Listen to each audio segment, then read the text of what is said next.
প্রিয় দর্শক, দেখতে পাচ্ছেন এই কুকুরের একটি বাচ্চা পড়ে গিয়েছে এই কুয়োর মধ্যে।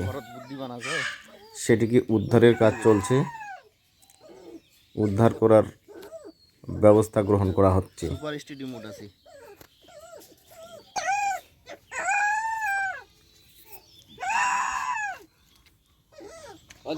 এই কুয়োর পানিতে পড়ার পরে সে সাঁতরে গিয়ে কুয়োর পাশে যে গর্ত আছে সে গর্তে ঠাঁই নিয়েছে।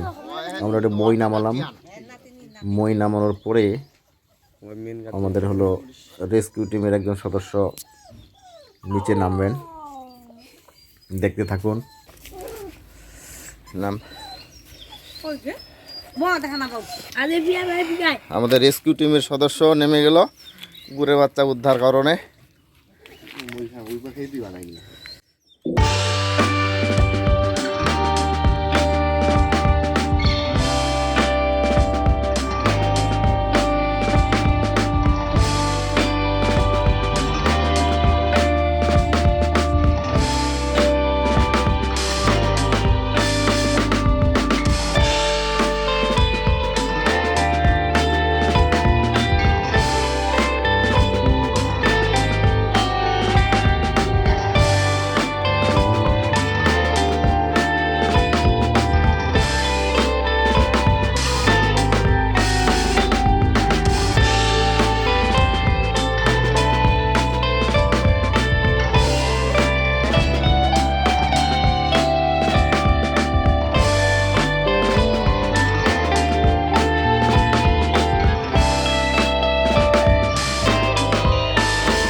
দুঃসাহসিক বিপজ্জনক কাজ করেছি।